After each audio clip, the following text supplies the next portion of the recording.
Bueno, como me presentaron, yo soy Pablo Solé y voy a hablar un poco sobre PIN, cómo hacer una herramienta un poco más, cómo hacer un framework un poco más amigable para trabajar con PIN, porque actualmente, digamos, la única forma de usar PIN es usando C++, y yo dije, bueno, estaría bueno hacer algo que sea más accesible. Pero vamos a empezar primero diciendo qué es PIN. Bueno, hoy justo hubo una charla donde usaron PIN también, así que más o menos dieron una intro. Pero bueno, PIN es una plataforma para hacer Dynamic Binary Instrumentation, instrumentación dinámica de binarios. Está hecho por Intel. Es multiplataforma, funciona en Linux, en Windows, en Mac, y estoy seguro que me estoy olvidando algo más. Es multiarquitectura, soporta todas esas arquitecturas. Y básicamente lo que nos permite es instrumentar binario. ¿Qué quiere decir instrumentar binario? Es inyectar código. En el medio de la ejecución de un programa nosotros podemos fijar un punto y decir, bueno, en este punto ejecutar esta función que yo te doy y que sirve para básicamente dos cuestiones. O tomo información sobre la ejecución del binario en un punto dado, o incluso si quiero puedo modificar el contexto en el que se está ejecutando el binario para que el binario haga algo diferente. ¿Sí? Las PIN tools, las herramientas hechas en PIN se hacen únicamente en C++, ya que PIN tool propiamente dicho es un kit que es específico para cada compilador. Hay uno para Visual Studio, hay uno para GCC, después hay uno para GCC para OSX, ¿sí? Y lo que hace este kit es garantizar que esta función que nosotros compilamos en C++ con este kit en particular se pueda inyectar en el medio de la ejecución del binario, y el PIN se encarga de que están las instrucciones tal cual como se vienen ejecutando, se guarda el contexto de ejecución. Esto es representativo. PIN internamente hace mucho más, ¿no? Pero en grandes bloques lo que hace al momento de tener que instrumentar una función, guarda el contexto del programa tal cual como estaba, ejecuta la función de PIN propiamente dicha que nosotros definimos y recupera el contexto. Entonces, desde el punto de vista del binario, es como si no hubiera pasado nada. Simplemente se sigue ejecutando. ¿Para qué se usa PIN? Hay varios usos. Uno es para hacer profiling. Se puede definir en tiempo real y en tiempo de ejecución cuáles eran las funciones que se excedieron, en qué orden, cuántas veces. Se puede hacer un análisis de la efectividad de diferentes caches del procesador. Intel propiamente dicho lo usa para eso, entre otras cosas. Se puede hacer code coverage, se puede saber qué instrucciones se ejecutaron, también en qué orden, cuántas veces. Uno puede saber, por ejemplo, en la ejecución de un sistema, cuáles fueron los basic blocks que un trace determinado tocó, ¿sí? Guardar toda esa información, por ejemplo, para hacer un tracer como hizo Agustín. También se puede hacer, tiene usos en el campo de la seguridad, ¿sí? Por ejemplo, para hacer chequeos de consistencia de memoria, ¿sí? Por ejemplo, para detectar heap overflows o user after freeze, ¿sí? Yo guardo todas las alocaciones, guardo todas las dealocaciones, y supuestamente todos los accesos a memoria de esos chunks tienen que suceder entre esos dos momentos, entre que lo aloco y lo desaloco. Cualquier cosa que suceda fuera de ese campo de vida es un error, es un use after free. Y bueno, con este tipo de herramientas como PIN podría detectar en tiempo real, en tiempo de ejecución, ese tipo de situaciones. ¿Cómo se hace esto? Bueno, existen diferentes momentos donde se puede instrumentar. Hay eventos generales de la ejecución, por ejemplo, cada vez que se carga o se descarga una librería, una imagen, en este caso una DLL en el caso de Windows, por ejemplo, o un SO en Linux. Cada vez que se inicia o se finaliza un thread, cada vez apenas antes de que empiece la aplicación o exactamente antes de que termine, o en el caso de que esté atachado un proceso, en el momento antes de atacharme el proceso, también puedo. Todos estos son momentos donde yo puedo poner mis funciones que se van a ejecutar en el contexto del binario que se está ejecutando. Suena medio raro. Después hay eventos de instrumentación. Los eventos de instrumentación es la primera vez que uno accede a una rutina. Por ejemplo, la primera vez que se ejecuta malloc, se ejecuta un evento de instrumentación. que es el que me va a permitir meter mi instrumentación en esa rutina. Cada vez que se ejecuta un trace por primera vez, ahí tengo un evento, un momento donde puedo poner mis funciones, lo mismo con basic blocks y lo mismo con las instrucciones. Por cada instrucción yo puedo tener un callback que se va a ejecutar la primera vez que esa instrucción se utiliza. Y después están los eventos de análisis. Los eventos de análisis no se ejecutan la primera vez, se ejecutan cada vez. Cada vez que una instrucción, por ejemplo, determinada se ejecute, se va a ejecutar mi función de análisis. Estas funciones de análisis funcionan en paralelo, ¿sí? Si tengo una aplicación multithread, esta función que yo defino en pin se va a ejecutar en cada thread en paralelo. Es un punto importante. Y después, en el caso de context switch, cada vez que se switchea de thread dentro de una aplicación, también hay un callback, y a la entrada y la salida de cualquier syscall.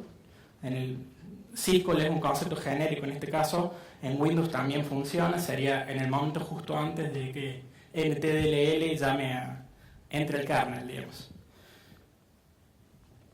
Pero bueno, en mi caso, yo no quería usar C++ para hacer esto, porque creo que había otras opciones, y así es como nace Pinocho, que es básicamente un framework de instrumentación basado en V8, el motor de JavaScript de Google, es lo que funciona por atrás de Chrome, por ejemplo. Y bueno, es un proyecto open source, está disponible en GitHub, lo pueden bajar, lo pueden compilar, es libre. Actualmente es específico para Windows en 32 bits, en muy corto plazo va a ser también para Linux, y en un mediano plazo va a ser para 64 bits. La idea es soportar toda la misma funcionalidad que tiene Pin, que uno puede acceder desde C++, pero desde JavaScript, de una forma que sea más amigable, más orientada a objetos. Y básicamente, ¿por qué JavaScript? Bueno, la razón más importante es decir, bueno, vamos a reutilizar todo este esfuerzo y toda esta plata que ponen un montón de empresas que tienen mucha plata para hacer que JavaScript sea rápido. Los browsers pelean todo el tiempo, optimizan todo el tiempo, y realmente hay muy pocos lenguajes que tengan tanta atención y que se les haya dedicado tanto presupuesto para hacerlos óptimos como es JavaScript. Entonces, bueno, reutilicemos todo este esfuerzo que hizo toda esta gente y estos desarrolladores para hacer algo piola para nosotros.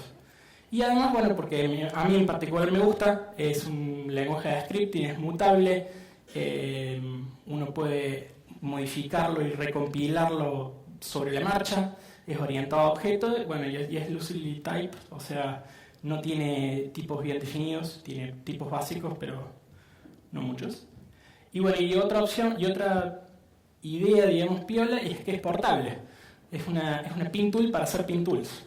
Yo agarro mi librería de Pinocho y la puedo llevar a cualquier lado, no necesito tener un entorno de compilación, no necesito tener Visual Studio, simplemente necesito tener eso, mi librería, mi archivo de JavaScript, y sale andando en cualquier máquina, digamos.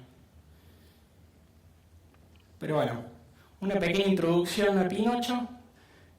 Hubo obviamente un énfasis en la performance. Estamos hablando, Pin tiene partes del sistema donde hay funciones que a lo mejor la misma función que uno define en Pin se va a ejecutar unos cuantos millones de veces dentro de la ejecución de un binario. Entonces estamos hablando de algo que tiene que ser extremadamente performante. V8 ayuda en ese sentido porque tiene un motor de JIT, de hecho tiene dos motores de JIT, y la idea fue tratar de disminuir el overhead que significa utilizar JavaScript en cada uno de los pasos donde JavaScript interviene. Voy a ir mostrando cuáles fueron esas optimizaciones. Y bueno, y de la práctica puedo decir que es práctico, es usable, incluso con binarios grandes como, no sé, librerías de Internet Explorer, Office o cosas, digamos, binarios gordos, que son normalmente bastante difíciles de instrumentar porque son muy grandes y porque tienen muchos millones de instrucciones, pero aún así es factible. Y además es extensible y bueno, y se puede incluso complementar haciendo plugins en otros lenguajes Si tenemos alguna función en particular que sabemos que es muy sensible, incluso podríamos implementarla en C, por ejemplo, o algo por el estilo, y así extenderlo aún más. No es monolítico en ese sentido. Algunos ejemplos de cómo se trabaja con Pinocho. Por ejemplo, tenemos iteradores para threads, para imágenes, para las secciones dentro de las imágenes, todas las estructuras básicas de lo que sería el entorno de un binario. Tenemos iteradores para cada uno. En este caso, por ejemplo, itero sobre todas las imágenes, sobre todas las DLLs que están llamadas en el sistema, y imprimo el nombre y imprimo el offset donde se cargó la librería. ¿Sí? Toda esa información se actualiza dinámicamente. Cada vez que yo llamo al iterador, vuelve a cargar la lista y se fija que está actualizada. Lo mismo con los threads, lo mismo con las acciones de las imágenes. Después, por cada uno de estos eventos de instrumentación que yo nombraba antes, se puede atachar funciones. ¿Sí? En este caso, por ejemplo, la función newImage se va a llamar el callback por cada imagen que se llame. La función newThread se va a ejecutar cada vez que se inicie un nuevo thread. Entonces, por cada thread yo puedo mostrar el ID de ese thread, que esto se carga también automáticamente. El current.thread se va a actualizar para apuntar al thread actual, y puedo agarrar y leer, por ejemplo, cuál es el valor del registro SP dentro del contexto de este nuevo thread que acabo de crear. Todo eso, digamos, de una forma relativamente amigable. La sintaxis está orientada a objetos, la quiero pulir un poco más, no está terminada, la quiero hacer más amigable todavía, pero bueno, a este momento así es como lo haría. O por ejemplo, en este caso si hay una función que se ejecuta por cada trace. ¿Sí? Un trace es un pedazo de ejecución de un binario que tiene un comienzo y va hasta... ¿cómo se diría? Tiene una entrada y una salida. ¿Sí? Un comienzo y un final puede tener una bifurcación en el medio, y el trace incluye las dos bifurcaciones. ¿Sí? Eso sería. Entonces un trace tiene basic blocks. Puedo iterar sobre los basic blocks de un thread. Un basic block tiene instrucciones, puedo iterar sobre las instrucciones, y ves, ese sería el output. ¿Sí? Creo el trace, esa es la dirección. Por cada basic block me puede mostrar cada una de las instrucciones. Entonces puedo ir tomando información sobre las instrucciones que se están ejecutando en tiempo real. Y después esto sería, hasta este punto estamos hablando de eventos de instrumentación. Y acá ya serían eventos de análisis. Los eventos de análisis, como les decía antes, se ejecutan en paralelo, así que es algo un poquito más complicado. Por cada uno de los threads del sistema se crea un entorno de JavaScript específico para ese thread. ¿Sí? Porque de esa forma podemos garantizar que se van a ejecutar todos al mismo tiempo, si hace falta. Porque obviamente si tengo dos threads tratando de competir por el mismo contexto, el acceso al contexto está serializado. No se van a ejecutar en paralelo, se va a ejecutar primero uno y después el otro. Entonces lo que hago es crear un contexto diferente por cada thread. Entonces de esa forma garantizo que sí o sí se van a ejecutar en paralelo. Bueno, otra cuestión que tienen las funciones de análisis es que reciben argumentos arbitrarios decididos por el usuario. Uno puede agarrar y decir, a mí me interesa que esta función de callback reciba cuál es la dirección de memoria de la instrucción que estoy instrumentando. ¿Sí? Ese es el argumento que me interesa.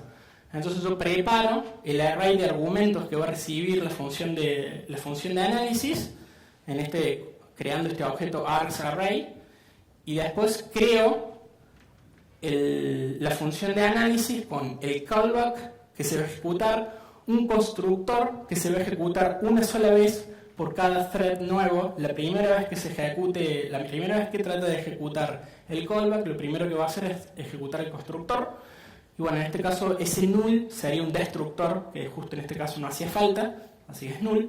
Pero también se puede definir un destructor que se va a ejecutar cuando el thread termine. Y una vez que tengo definida, yo puedo definir esta función de análisis y atacharla por ejemplo, a un basic block, o a una instrucción, o a un trace, o a más de uno de hecho. Defino una vez la función de análisis y la puedo atachar en diferentes objetos. Y esto yo le digo en qué punto, esto bueno, hay que leer un poco también de lo que es la API de PIN, pero yo le digo en qué punto quiero atachar. En este caso le digo before. Antes de que se ejecute el basic block, lo primero que hace es ejecutar mi función de análisis. Después existe otro que es after. Cuando termine el basic block, ejecute mi función de análisis. Y bueno, y hay otros puntos más que está anywhere y branch taken. ¿Sí? Sí.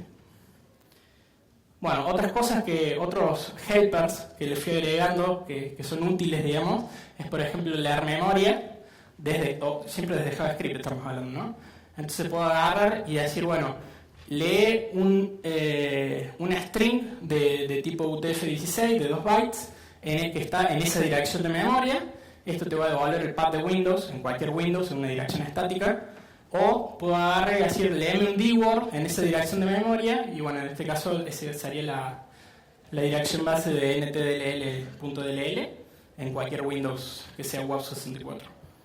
Entonces, digamos, son cuestiones ya que exceden el lenguaje, pero son accesorios, digamos, a la memoria del binario, que está piola tenerlo, que es práctico cuando uno está haciendo análisis binario, justamente. Otra forma de acceder a la memoria es con un objeto que se llama memory buffer, donde yo le digo el puntero al cual yo quiero acceder y el tamaño, y lo que hago después es crear una vista de ese buffer de memoria. En este caso es una vista de tipo enteros de 32 bits. Entonces agarro y digo, bueno, lo que está haciendo es acceder a ese pedazo de memoria de a pedazos de 32 bits. ¿Sí? Entonces acá indexo por words de 32 bits.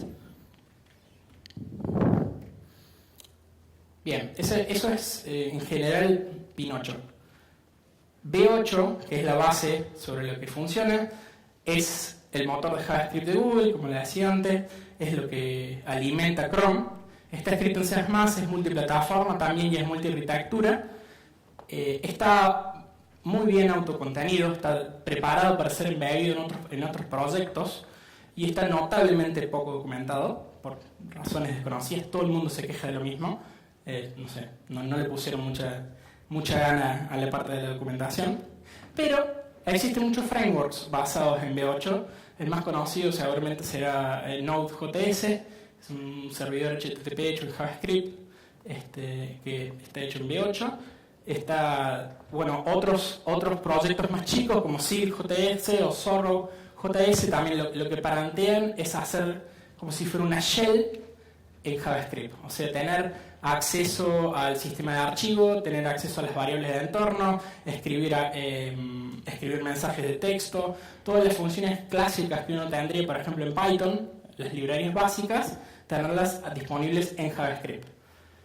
En mi caso yo elegí usar Zorro.js, lo importé al proyecto también con esta idea de agarrar y decir, bueno, tener una librería con la que pueda escribir archivos o mostrar mensajes por pantalla. Cosas medias básicas, pero bueno, alguien tiene que escribir ese código. Y bueno, existen esquemas estandarizados para extender V8, extender en el sentido de hacer visible dentro de JavaScript funciones y objetos que están definidos en C. Para eso existen function templates, para definir funciones, justamente acceder a funciones de C desde JavaScript, object template para acceder a objetos, instance template para constructores y accessors para definir propiedades.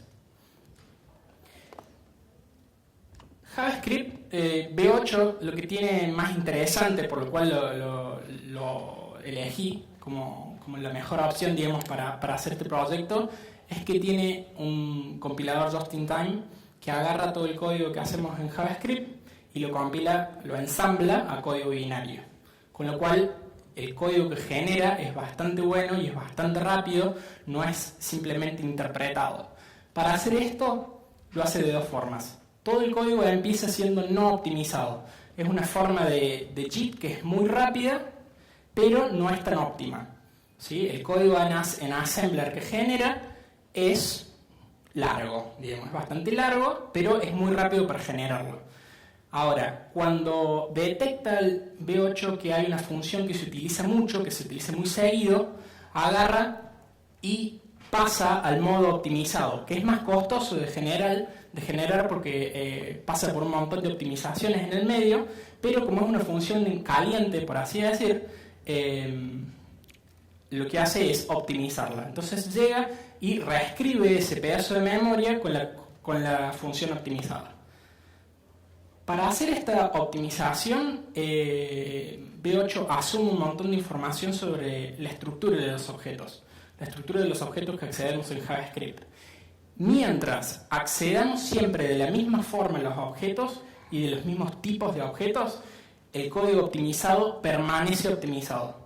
Ahora, si de alguna forma lo que en un momento era un objeto pasa a ser un array, o lo que era un número pasa a ser una string, por ejemplo, se pierden estas asunciones que tenía con respecto a la estructura de los objetos y descarta la optimización y vuelve a modo no optimizado. Eso se le llama bailout en terminología de V8. Bueno, hay una charla en Google I.O. del 2012 justamente sobre cómo evitar bailouts, que es muy interesante. Y bueno, y por último, dentro de la introducción a V8, estas serían las estructuras básicas de memoria de V8.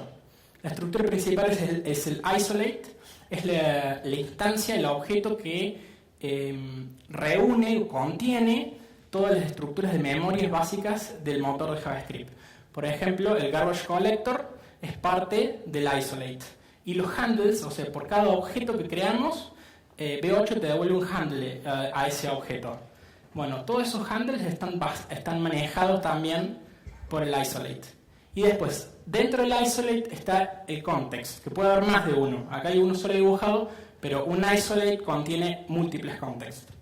El context es el contexto propiamente dicho de JavaScript. Es el que tiene la definición de los tipos básicos, los prototipos de qué es una string, qué es un número, qué es un array, y tiene la global, ¿sí? el medio ambiente básico sobre el que se ejecuta todo el código que uno escribe en JavaScript. Eso sería hasta ahí como qué es Pin8 y qué es V8. Ahora, ¿cómo hicimos que esto pase? Bueno, el primer punto es lograr que V8 funcione dentro de Pin, que les comento por defecto no anda. O sea, si uno agarra y dice, bueno, voy a crear un contexto adentro de una herramienta de Pin, un contexto de V8, bueno, no anda. Se rompe todo. ¿Por qué? Porque Pin impone una serie de limitaciones sobre qué podés hacer dentro de tu Pin tool. No es que podés hacer cualquier cosa. Tiene ciertas restricciones del lenguaje. Por ejemplo, no podés usar estructuras try, catch y throw. No se pueden usar porque no podés desdoblar el stack dentro de una Pin tool. Se rompe todo. No podés utilizar inicializadores globales. Y no podés usar funciones add-exit, porque no está garantizado, no me acuerdo que el orden o alguna cosa así, y no anda, se rompe todo. Bueno, problema, V8 usa todas estas cosas. No, los try-catch no, pero los inicializadores globales y los add-exits sí los utiliza. Así que tuve que modificar toda una parte del esquema de inicialización de V8 para que no utilice inicializadores globales. Y el otro problema que tiene también es que tiene restricciones Pin con respecto a cuáles son las APIs de Windows que podés usar. La más complicada es que no podés usar createThread. Y V8 internamente utiliza Thread para hacer diferentes cosas, para hacer profiling y para disparar el optimizador de código. Bueno, ese optimizador de código funciona en un thread aparte. Y en un momento se dispara para reescribir el código. Bueno, pero no puedo usar createThread. Tenés que usar Pin Spawn Internal Thread, que es como la versión Pin de createThread. Entonces tuve que modificar también tocar un poquito ahí adentro del código para que utilice esta API de Pin. Pero por suerte V8 está muy bien ordenado, muy bien organizado, Así que en general la mayoría de las modificaciones que tuve que hacer al código V8 están bastante bien contenidas en un solo archivo, que sería ese platform Win32 pin, que lo que define es, bueno, cómo haces para crear un thread, cómo acceder a la TLS, cómo hacer un semáforo, cómo hacer un mutex. Todas esas cosas que son medias básicas y que están relacionadas con el sistema operativo están definidas en este archivito y utilizan todas la API de pin para hacerlo amigable con APIN. Bueno, entonces con todas estas modificaciones hasta acá ya podemos crear un contexto. Llegamos al punto básico. Podemos crear un isolate, podemos entrar al isolate, bloquearlo, ¿sí? Para avisar que nosotros vamos a ser el usuario principal, el thread va a ser el usuario del isolate, hacer un manejador de handles, crear un contexto, entrar al contexto, profit, ya está, podemos ejecutar JavaScript. Hasta ahí llegamos. Ahora, no solamente queremos usar JavaScript, queremos extender JavaScript. Bueno, hay un montón de templates para extender JavaScript. Este es un ejemplo chiquitito donde define una template de una función que es un constructor. Del constructor le digo que va a tener una propiedad que se llama pointer y que cuando uno trate de obtener el valor de su propiedad va a ejecutar esta función, getPointerAddress, y cuando uno trate de setear esa propiedad va a ejecutar setPointerAddress. Y después lo que hago, le digo, bueno, esta va a ser una función que se va a llamar en JavaScript external pointer y va a ser una función global. Y desde JavaScript uno lo usaría de esta forma. Creamos un objeto, tiene un parámetro el objeto, podría no tener parámetros, ¿sí? Así accedo al getter, al getPointerAddress, y así accedo al setter. ¿Sí? Esa es la forma básica o la forma estandarizada de extender JavaScript. ¿Cómo hace para hacer todo esto? Bueno, tiene muchos detalles, pero la cosa es que el CodePath para entrar a una función definida de esta forma es bastante largo, bastante gordo.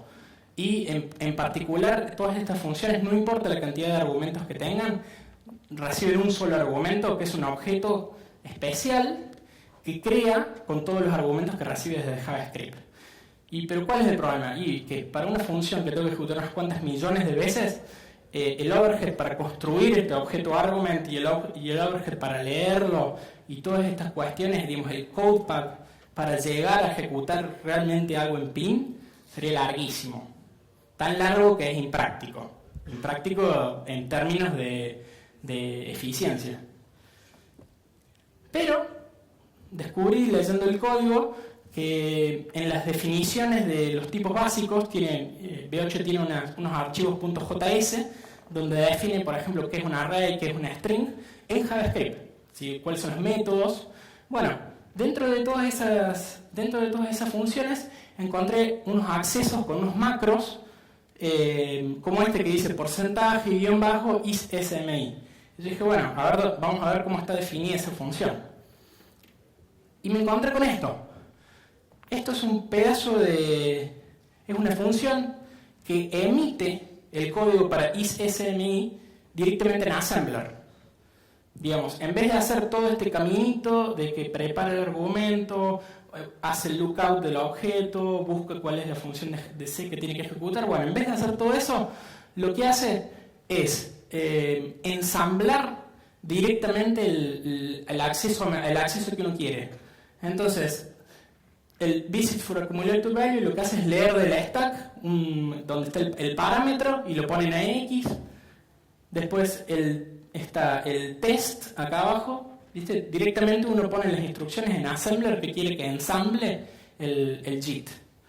Y hace el test, el split hace el jump condicional, ¿sí? Y este context flag lo que hace es el 0 o el 1, digamos. Agarra y dice, si el test resolvió true, bueno, devuelve true, la función devuelve true, si devuelve false, devuelve false.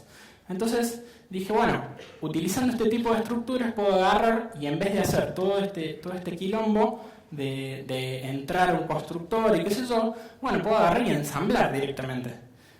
Agarro y hago una función para acceder a pin que terminan siendo 4 o 5 instrucciones en Assembler.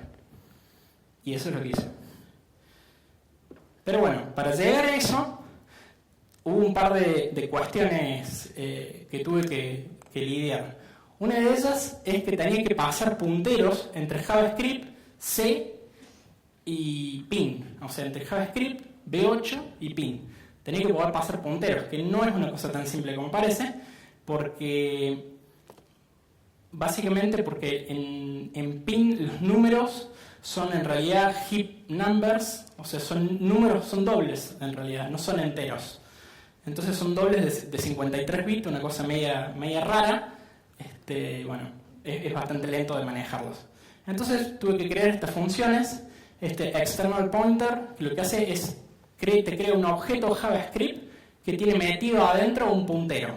¿Sí? De esa forma yo puedo, entre funciones de JavaScript, puedo pasar un objeto, que es como si fuera un objeto opaco, que adentro tiene un puntero que yo seteé a lo mejor desde C o desde Pin o desde algún lado.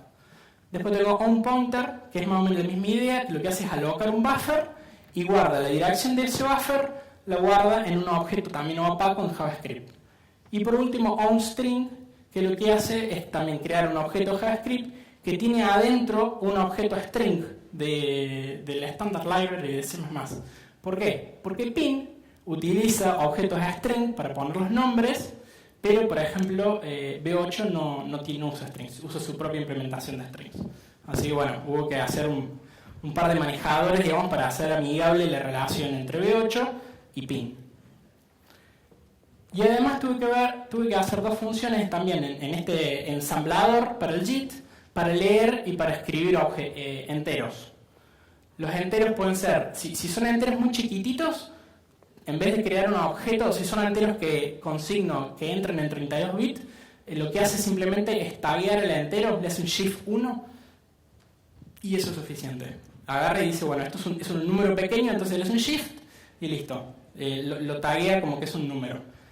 Ahora, si son números que no entran en 31 bits, tiene que crear un objeto. Bueno, entonces tuve que hacer una función en assembler que encode toda esta lógica, digamos, y se diga, es un SMI, bueno, si es un SMI, sácale el tag. No, si no es un SMI, entonces tenés que entrar al objeto heap number, buscar el double y transformarlo a un entero. Y lo mismo en el camino inverso, para crear un entero. Todo eso en este pseudo ensamblador, digamos.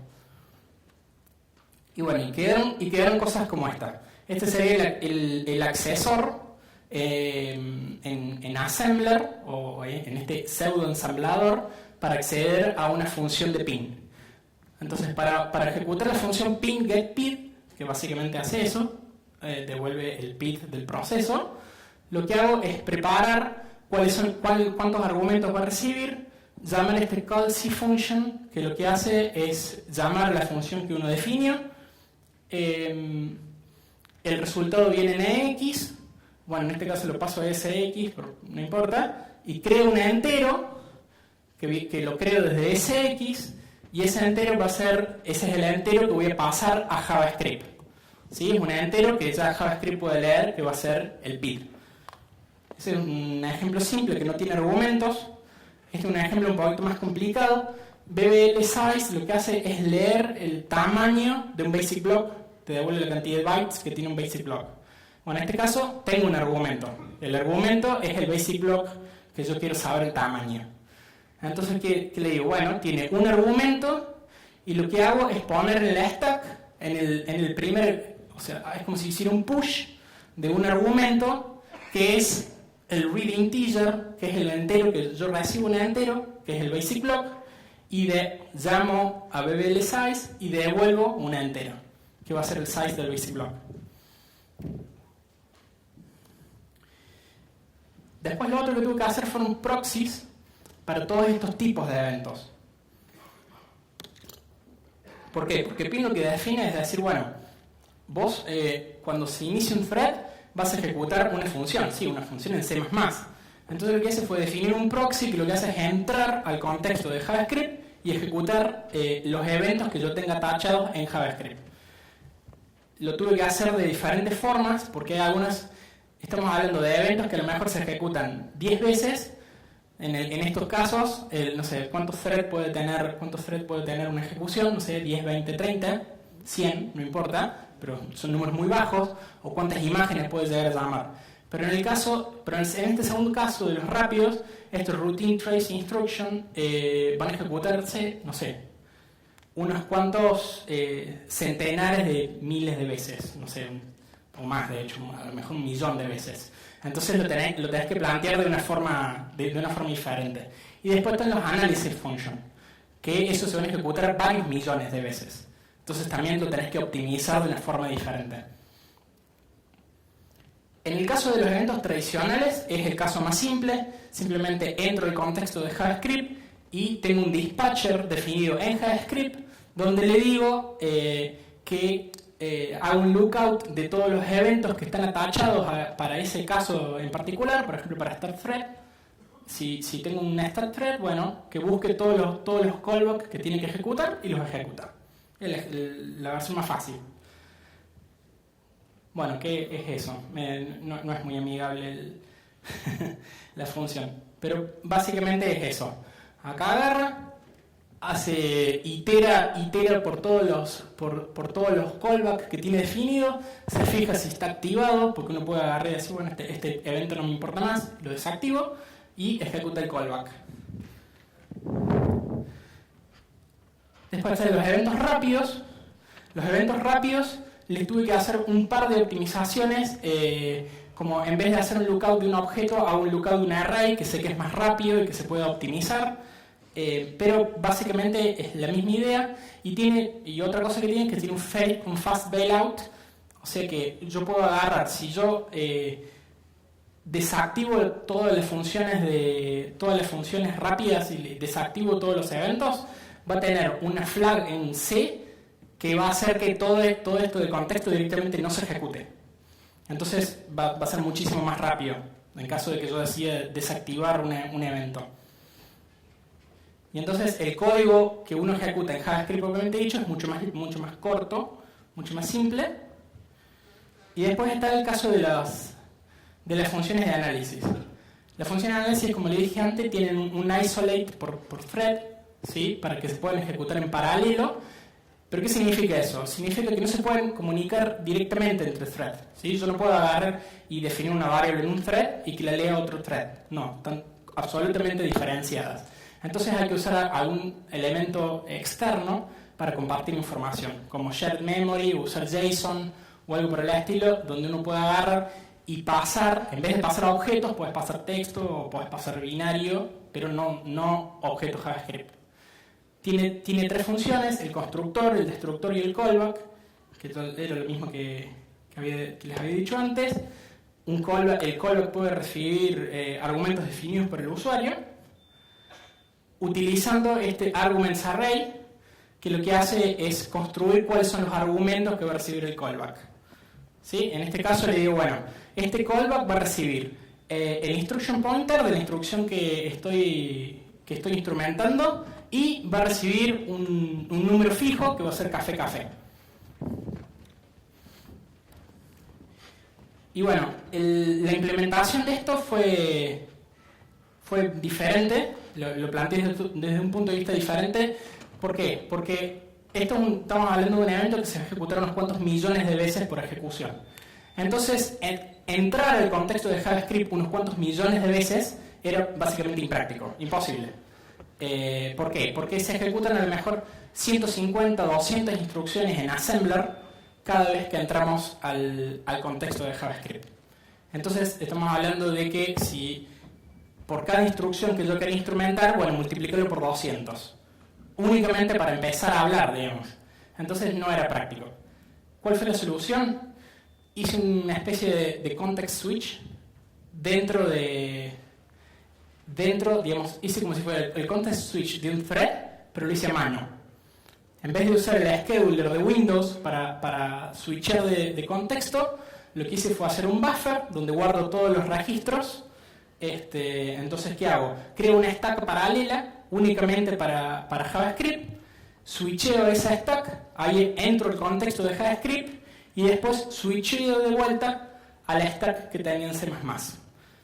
Eso suena medio loco, pero lo que significa eso es que cada vez que yo necesite entrar al contexto de JavaScript, en vez de tener que hacer todo este quilombo de entrar al isolate, entrar al contexto, llamar la función, en vez de hacer todo eso, todo lo que hago es switchar de contexto.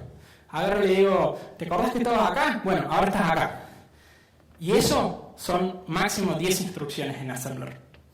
Entonces pasé de que el overhead por cada función de análisis, por cada llamada a una función de análisis, antes eran 200 instrucciones, bueno, ahora son 10.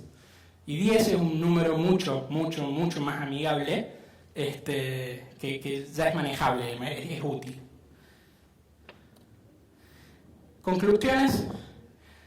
Bueno, no se ven bien los pedacitos, pero el de arriba está en rojo y el de abajo está en verde. Básicamente la parte hot, la parte que más overhead tiene y que es lo que más hay que tener en cuenta, son justamente estas llamadas que van a suceder muchas veces. Esto no es cuestión de optimizar cualquier cosa, no, hay que optimizar lo que hace falta optimizar. Hay que optimizar las funciones de análisis, hay que optimizar las funciones de instrumentación y cómo implementamos dentro de JavaScript esas funciones de implementación. ¿Por qué? Porque esas son las que se van a ejecutar muchos millones de veces. Y después, por otro lado, el acceso a PIN, propiamente dicho, quedó muy compacto. A lo mejor, acceder a una función de PIN representan 3 o 4 instrucciones en Assembler, que es nada, digamos, para lo que es hoy en día la instrumentación. Como decía Agustín, para las computadoras que tenemos hoy en día, decir que el overhead son 4 o 5 instrucciones en Assembler es despreciable. Futuro, ¿qué sigue? Digamos, no está terminado, por las dudas alguien haya creído lo contrario. Bueno, terminar de soportar toda la API de PIN, me faltan todavía algunos detalles. Quiero desarrollar alguna forma de media automatizada o amigable de compartir información entre funciones de análisis que están en diferentes threads, cosa de que puedan, acumular contadores o cosas por el estilo entre threads. Quiero poder attachar un debugger de JavaScript, cosa de que yo pueda agarrar y así en el medio de la instrumentación del binario atacho un debugger en JavaScript y modifico una función de análisis en el medio de la ejecución del binario. Suena medio loco, pero se puede. Después hacer una interfaz para SED. SED es el desensamblador que tiene PIN, que tiene Intel en realidad, viene también bundleado con el kit de PIN. Y quiero hacer una librería de reverse engineering todo hecho en JavaScript y documentar, eso sería importante. Siempre viene bien. Conclusiones, es una solución práctica bastante autocontenida. Yo con 2 librerías únicamente podés agarrar y escribir PIN tools en cualquier lado. Y el overhead por usar JavaScript, la verdad está bastante... Es un work in progress, todavía no está terminado, pero está bastante bien contenido. Y links hasta el repositorio. Si alguien quiere bajar es libre, si alguien tiene algún comentario, lo quiere extender, alguna idea que tenga, go for it. Ese es mi mail. Y bueno, muchas gracias.